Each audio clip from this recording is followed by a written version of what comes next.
Hello and welcome to Awakening Consciousness. Today I wanted to talk about a topic of child care. I do taxes for a living, and I'm always quite astonished by the amount of money people pay in daycare expense. It, to me, is just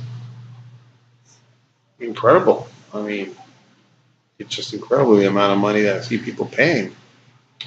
And the government only gives you a certain amount of allowance. And once you, I think it's like a couple $1,000s per kid or something like that. I forget exactly.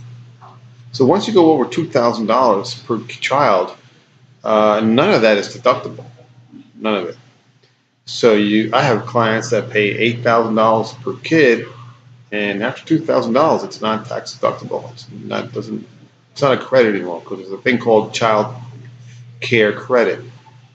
And depending on your income, you can get like 20% off or 30%, 40% off. I forget exactly what it is. You can look it up if you want to, depending on your AGI, which is your adjusted gross income. But the point is, people are paying a lot more than what the government is willing to help subsidize. So hence the video, because there's a lot of money that's being spent, and I don't think it's very good money spent. I really don't. I grew up in the 70s, and back then all the mothers stayed home for the most part, and they took care of their children. And childcare was I don't even know if it existed. It might have existed in the real affluent areas, but your middle class areas, I mean, it just didn't exist. There was no need for childcare. No need. Going now, 40 years later, it's a whole different ball of wax. And I'm trying to. This video is basically trying to mitigate that knee flex reaction to once you have a child that once the mother goes back to work, you have to get child care. I want to give you some examples, some ways of really let's look into this a little bit more because I feel the product that needs to be um, more worried about is the child. The child is what we have to concern ourselves about, and secondary would be the amount of money you're spending. So going with the notion that the mother or the father or maybe the grandmother that they are the best guardians to take care of your children, which I think everybody would agree, right? I don't think you can beat the mother or the father or the grandmother or the grandfather, assuming that they're normal, that then they're going to take care of that child more than a daycare center. I mean, the love, right? The love. Not that daycare centers are evil. No, I don't think they're evil. I just don't think they're as good as your own parents. So going with that notion, then okay, so basically, so that's the desirable.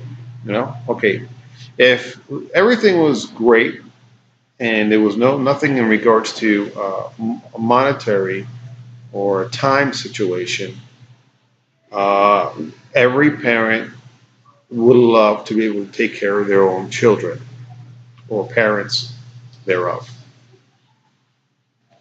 And the reason why parents choose daycare is because, well, they got to go to work and they can't work and take care of their children at the same time, hence the daycare situation.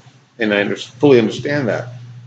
However, I still would rather have children being taken care of their own parents or their grandparents.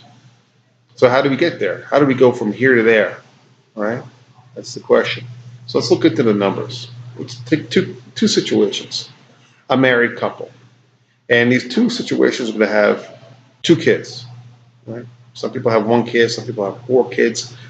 let's just, for argument's sake, choose two kids, and they're relatively young, right? Maybe one's 2 and one's a newborn, maybe 6 months old or so. So here we go. We got a kid and a baby, basically. And now the mother has, used up all of her time that the time of when you have your child. The jobs give you about 4 to 6 months where the mom can take care of her kid and not lose her job and things of that nature. But that ends around 4 to 6 months into it. So now you have a 6-month-old and you may have another, like I said, a 2-year-old. Now, what do we do? And let's try not to have them go to daycare. Let's try to see if we can take care of these kids in our own home.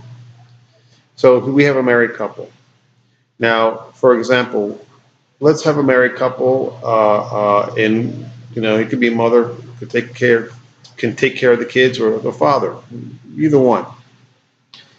And the incomes could be varied, right? We can have a mother that's making most of the money in the household, or we can have a father that's making most of the money in the household. So let's just take an example. The father has a full-time job. He works in a corporation. He makes $80,000 a year. The mother, she works, but her job, she makes maybe $35,000 a year. So basically, their total income is about $115,000, $120,000 a year. Okay. Now, at that $120,000 a year, they're right around the 20% tax bracket. If you take the $35,000 out of the 115, now we're down to 80. Now you're at a lower tax bracket. You're maybe around the 15% tax bracket. Okay, so that helps in regards to making ends meet, because instead of taking out a certain amount of money, you're taking out, say, 20% less. So let's look at it now. In most cases, when I see full-time daycare, it runs about $8,000 a year. 8,000. It's about maybe $700, and that's for one kid. One kid, 8,000 full time. 2 kids, 16,000 full time. Now, if you have a mother, and it could be the case of the father, I don't really care who's making the 35,000. But once a household is making $115,000, like I said, they're going to be taxed about 20% plus another 8% for the SUDA and the FUTA. I mean the FICA and the Medicare. So a person who's 35,000, you're making $700 a week, and if you take out, say, for argument's sake, 25% with the income tax and the FICA and the Medicare, 25% of 700 is going to be about 20%, about $200. So you have a man or a female working, making $35,000, but at the end of the week, they're making only $500. That's it. That's what they bring home because of the tax bracket they're in, and of course, you're going to take out for Social Security. $500. So you're making about $100 a day. Now you're making $100 a day, and $16,000. I mean, yeah, you're making $100 a day, $500 a week. $16,000 is about what? About $300 a week that you're paying a week. So you work a whole week, $500 you're making net, and then from that you got to pay $300 out of your $500 you made. So that male or female that's making $35,000 a year at the end of the week is only making $200 a week. $200 a week. That's what, $5 an hour net? Is it really worth for you to work and have your children being taken care of at a daycare center for you to make $5 an hour? I don't think so. I think a better situation is if you just leave your job altogether, drop your income down to say 80,000, which would just be the male or female that's making the bread. And at that point, at $80,000 a year, your tax bracket for two people is going to go down quite a bit. It's going to go down quite a bit, maybe 15%, like I said before, 15%. But then at the same time, what you're doing is you're minimizing. Now you're not paying. Also, you're going to forego that $16,000 of childcare costs. So now you're going to have basically almost the same amount of income coming in without one person working. Because at 16,000, because if you made $35,000 a year, right, and you're taxed at 20%, you're only making was it like what? Like I said, $500 a week, which is $25,000 a year. And then at $25,000 a year, you got to take out $16,000 for the child care credit, so you're only making $9,000, which is like very minimal. At that point, and then also your taxes are going to go down. So from 25,000, you take out the $16,000 for the child care, and then also you have also savings of probably $3,000 or $4,000 in income tax savings because now you're at a lower tax bracket. So now you're down to maybe about a $5,000 difference per year, and you have one person, could be the mother or the father, working. The other person is not working, taking care of the kids, and the difference is $5,000 a year, which is about what, $400 a month. And now you're taking care of your children, which is going to be better for the future generations of this country. And like I said, you're saving money because you're not laying all that money out, and you have one person who's just basically focusing all their time on their children. And also at that point, you can get, if you want, you can get a part-time job, maybe working the weekends or nights once the other parent comes home from work, if need be. Another situation would be, for example, because a lot of times, couples are not getting married. A lot of times it's a single mother that has the kids, right? Same age, 2 and 6 months. But maybe at this point, the single mom is living with her mother. That happens quite a bit. So now you have a situation where if the single mother, say she's like in her early 20s, and her earning power is maybe $25,000 a year, $500 a week. So how could she be paying $16,000 a year for childcare when she's only making gross $25,000? Right? She might net, because she's in a low tax bracket, because she has 2 kids, she might net maybe $22,000 a year. So how do you pay for 2 children, even though you're living in your mother's house and you're not paying any rent? Maybe you're not paying anything in regards to utilities. Maybe your mom just says, hey, just take care of your kids and we'll call it even Steven. But look at that. If you're making $25,000, you net 22, and you lay out $16,000 for child care because you're working full time. What are you net? You're netting what, $6,000 a year, and you're working full time? I don't think that's a great plan. I'd much rather have you stay with your kids, and also when you're taking care of your kids, you can, since you're only making maybe $20,000, $25,000 a year because you're 22 years old, your income ability is not very much because you don't really have any skills to really demand a higher paying job. I think it would be better at that point for the single mom to be able to take some classes part-time and study at night. You can take classes online, and you can take your tests virtually online. Basically, you don't even have to go to class. Just do it out of your own home and get yourself a trade, maybe like a nurse who makes $45,000 a year or something to that effect. Brush up on some skills that you may have.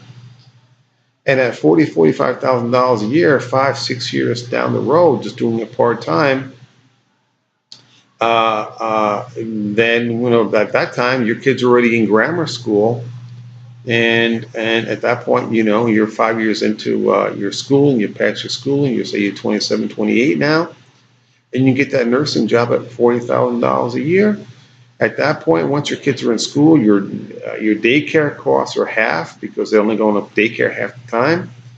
And if you're making, say, $800 a week, you're still going to be netting probably around $700 a week because you're in a low tax bracket.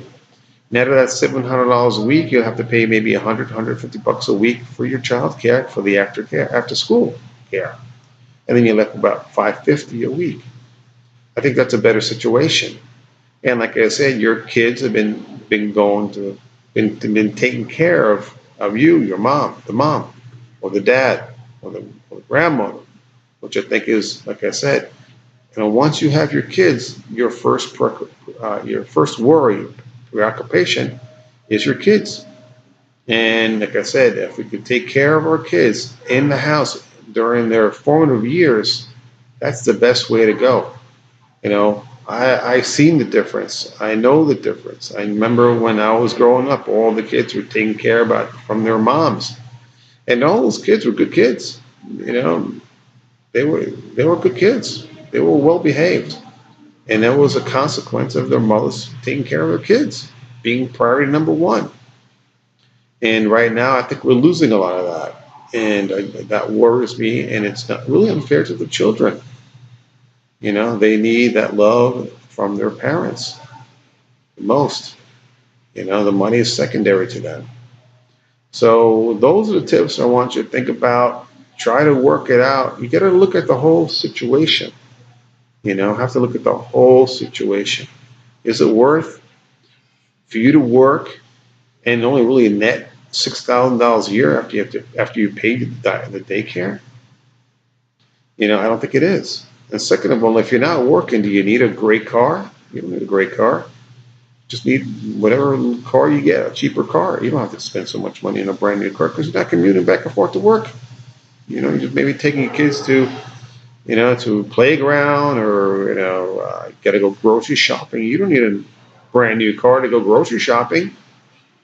Actually, you don't even need a car. You can probably just take the taxi or the bus, whatever. You can do all that stuff. You can really minimize your expenses because you're not going back and forth driving 50, 60 miles to work and back. So these are things I want you to look into. Try to put your kids first in regards to daycare. Taking care of, I want parents to take care of their kids and try to go for that. That's the premium. And you can always go back to doing the daycare, but the daycare is expensive. And it's expensive not in monetary, it's also expensive in the growth of your children, and that cost is immeasurable. So take heed, people. Thank you for listening to my video, and be well.